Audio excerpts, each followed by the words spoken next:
nonton lebih lanjut, silakan tekan dulu tombol like, subscribe dan aktifkan tanda loncengnya. Dan tetaplah di SBS Channel. Bismillahirrahmanirrahim. Assalamualaikum warahmatullahi wabarakatuh. Jumpa lagi dengan saya Samsul Baris Amin di SBS Channel. Sahabat semua, kalau biasanya kita ketemu di studio, sekarang kita membuat videonya di Studio Alam. Kebetulan saat ini saya berada di Kota Payakumbuh. Nah, dan kebetulan juga bertemu dengan kawan-kawan dari Travel Umroh. Ada Pak Ajis, ada Pak Nurul Mukminin, Nurul Mukmin. Assalamualaikum warahmatullahi Pak Nurul Mukmin ini dari Bengkulu. Kalau Pak Ajis dari Padang. Ini dalam agenda apa nih? Ada di Payakumbuh.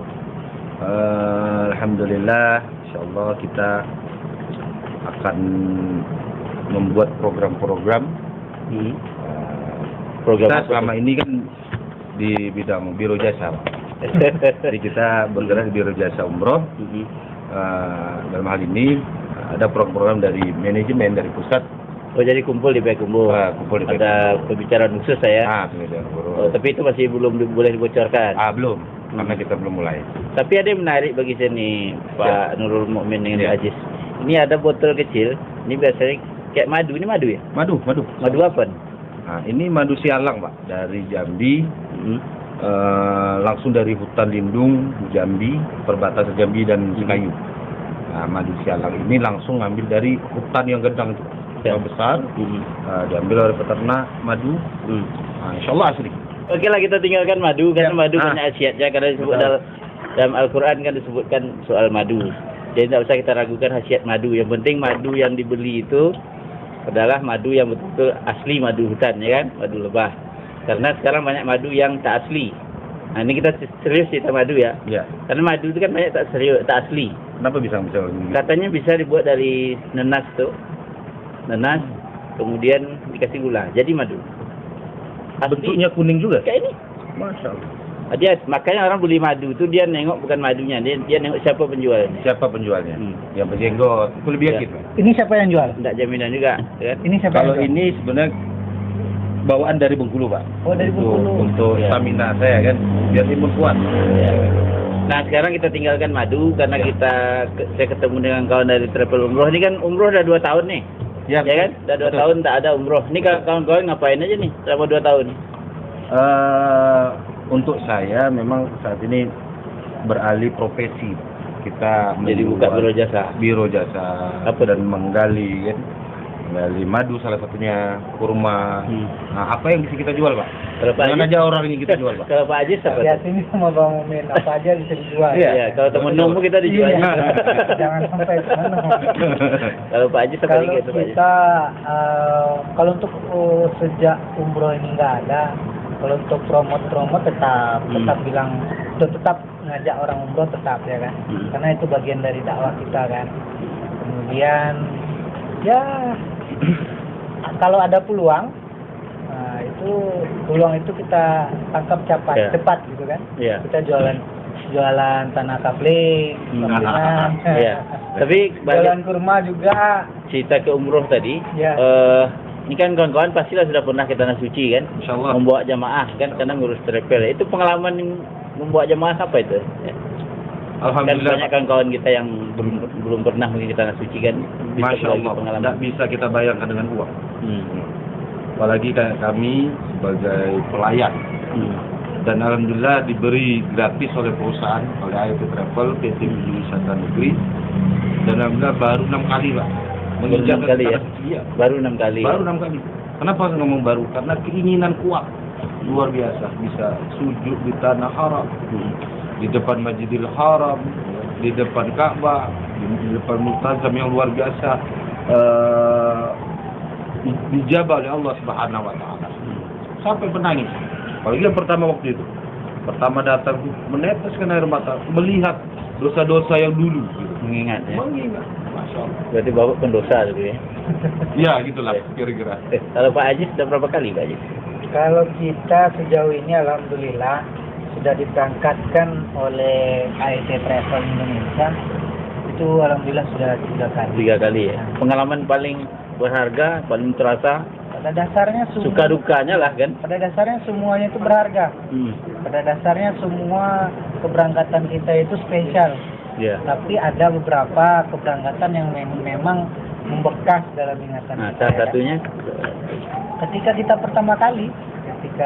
pertama kali datang, wah itu rasa haru itu luar biasa, Pak.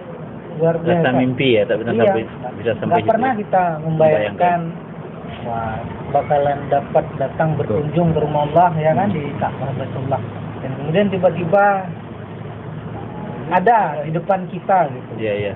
Itu luar Kan biasa. nyata Pak ya. Nah, Iya, luar tapi biasa harunya itu, takjubnya itu luar biasa. tapi kan perasaan spiritual kita sebagai pribadi ya. Iya. Tapi kan kawan-kawan kan ke sana itu kan sebagai petugas. Betul. Nah, itu suka duka melayani jemaah itu kan banyak kata orang satu jemaah 10 keinginannya. Berarti kan kalau Betul, 40 4.000, Betul. 400 kan. Betul. 400 keinginan yang harus kita bisa layani. Itu gimana teknik kemudian ya triknya biar ini Cara-caranya gitu. biar bisa kompak gitu. Jadi kita, kalau saya pribadi Pak ya, memang dari sebelum berangkat kita kan ada kajian manasik umroh. Nah, dari manasik umroh itu kita perkenalkan, kita pendekatan emosional kepada jamaah itu memang wajib. Karena nantinya di tanah suci pasti mereka akan dekat, walaupun Iya. tidak kita ajak sholat sudah sendiri, sholat sendiri gitu kan. Tapi saya dapat informasi salah satu kelebihan dari Ayat Travel itu dia menasinya sekali setiap minggu ya. Setiap minggu ya. Jadi jemaah itu baru berangkat Dari pertama daftar tuh, Pak. betul-betul sudah paham ya. Betul. Sudah paham baru berangkat umroh, bukan menasik sekali 2 kali. Betul. Tapi betul-betul paham ya. Itu pertimbangannya apa tuh? Karena lebih utama ketika kita beribadah itu saat kita sudah punya cukup ilmu, ya kan? Oh, itu pertimbangannya ya. Karena ketika kita ibadah, ilmunya kurang atau ilmunya sekedar saja, ya kan? Nah, nanti nyampe di sana tuh kebanyakan bukan tawaf di Ka'bah lagi, Iya. tapi tawaf mall-mall. di mall. Ya, saya nengoknya kan di medsos ya, di Iya. Facebook dan di WhatsApp kan. Itu saya tengok di masa pandemi pun itu Ayat Travel tetap ada manasiknya ya, manasik lewat meeting Zoom gitu. Iya. Itu juga bagian dari itu tadi ya. Betul. Jadi memang di masa pandemi ini kan, apalagi arahan dari pemerintah harus jaga jarak, prokes, memang kita wajibkan di media sosial Pak, meeting Zoom bersama jamaah-jamaah yang sudah mendaftar, walaupun tidak waktu sudah sebelum pandemi. Gitu. Alhamdulillah. Jadi sekarang ramai loh dia, jemaahnya sudah ini ya, Sudah daftar. sudah daftar. Alhamdulillah. Alhamdulillah. Karena manasik virtual ini penting bagi kita untuk menjaga Hubungan. komunikasi dengan jemaah. Dengan jemaah ya. Karena kan nanti pasti ada kekhawatiran daripada Iya. jemaah, bahwasanya gimana ini ya kan. Nah, dengan hadirnya kita tetap melaksanakan manasik melalui virtual itu, kita juga dalam rangka menjaga kenyamanan daripada jemaah kita. Iya, iya.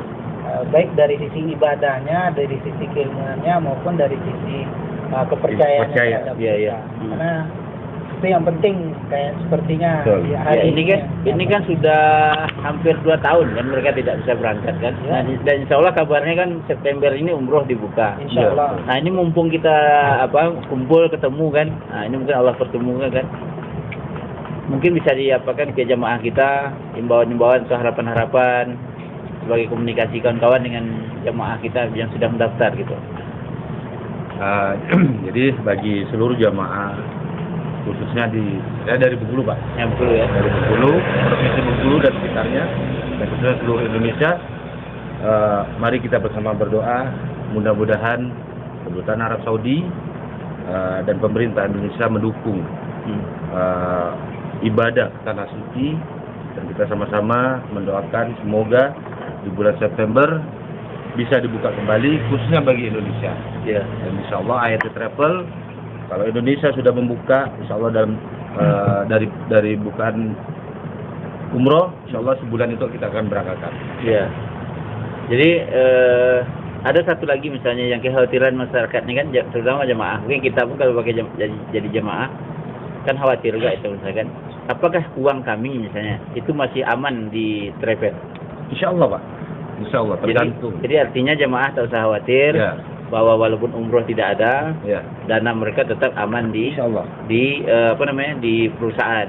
Jangan ada pikiran-pikiran ingin riba menarik dana Ya. karena sesuatu yang sudah dialokasikan untuk ibadah itu sebaiknya tidak lagi ambil untuk niat-niat yang lain. Betul. Karena itu memang sudah Allah berikan untuk Ibadah. kepentingan ibadah kan. Karena ini penting kita sampaikan ke jemaah karena yang namanya ini kan niat baik ke tanah suci, tentu ada juga godaan-godaan setan kan. Betul. Gitu. Mungkin terakhir harapan untuk ini. Tuh kalau saya tadi Ya. kayak gitu Pak. Ya, Kita kalau sama-sama Pak Ajis mungkin berdoa. harapannya, karena saya mau pamit nih soalnya Pak Ajis. Mau Saya mau pulang, ya? pulang ke Pekanbaru soalnya. Langsung ke Pekanbaru? Iya. Kalau saya secara pribadi harapannya kepada seluruh jemaah umroh Indonesia, khususnya jemaah umroh AET Travel untuk di Kota Padang, kita mesti tahu bahwasanya Ka'bah Baitullah itu bukan rumahnya manusia ya. Iya. Walaupun secara konstitusi Saudi Arabia menguasai wilayah itu, tapi itu adalah rumahnya Allah. Ketika Allah berkehendak bahwasanya kita akan datang ke sana, itu tidak ada satupun yang bisa menghalangi. Iya. Tapi ketika Allah menguji kita untuk menunda itu, maka apapun kekuatannya pasti akan tertunda. Jadi murnikan kembali pikiran kita, Ya. fokuskan kembali niat kita, bahwasanya kita ibadah itu karena Allah Ta'ala, bukan karena hal yang lainnya. Sehingga adapun rayuan, adapun ujian-ujian yang kita hadapi hari ini, Iya. tetap kita memantapkan diri kita untuk beribadah kepada Allah. Oke. Jadi ketika ada orang yang niatnya sudah bayar DP, kemudian dia berniat untuk tarik dana lagi, nah itu berarti dia kurang memantapkan Iman, hatinya. ya, masih Kurang memantapkan goyang karena godaan-godaan hatinya ini. Allah Ta'ala beribadah. Iya. Oke, terima kasih ya. Silakan dilanjutkan ngopinya. Saya mau pamit ke. Ini madunya boleh saya coba nih. Oh silakan. Ya, nah, jadi Allah ini madu murni. ya, jadi bagi sahabat-sahabat yang di rumah yang mungkin sedang ngopi juga silakan dilanjutkan ngopinya. Tapi yang paling penting bagi yang belum sholat dulu. Jangan nonton videonya dulu baru sholat. Tapi sholatlah dulu baru tonton videonya sampai selesai. Dan informasi ini informasi yang penting menyangkut ibadah umroh. Ada beberapa tadi yang bisa saya simpulkan bahwa ini kawan-kawan ini ternyata orang-orang sudah berpengalaman membawa jamaah umroh. Pertama, kalau boleh promosi ini ya. Ya boleh silakan. Mumpung saya berbaik hati, saya promosikan. Jadi kalau ada sahabat-sahabat dan keluarga yang ingin menunaikan ibadah umroh, silakan mendaftar di AET Travel PT Penjuru Wisata Negeri. Kalau di Bengkulu alamatnya Di Jalan Majen Sutoyo nomor 30A. Nomor Di telepon? Tanah Patah 0852 1704 1400. ulang lagi.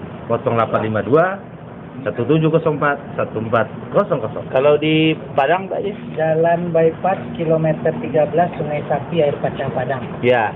Jadi handphone nomor handphone 08 12 75 24 33 27. Terima kasih.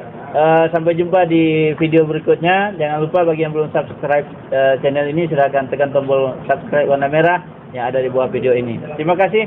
Sampai jumpa. Assalamualaikum warahmatullahi wabarakatuh. Waalaikumsalam warahmatullahi wabarakatuh. Terima kasih ya sudah menyaksikan video saya sampai selesai. Jangan lupa simak terus video-video yang ada di channel ini. Semoga channel ini bisa bermanfaat bagi kita semua. Sebelum meninggalkan channel ini, jangan lupa tekan tombol subscribe warna merah yang ada di bawah video ini. Terima kasih.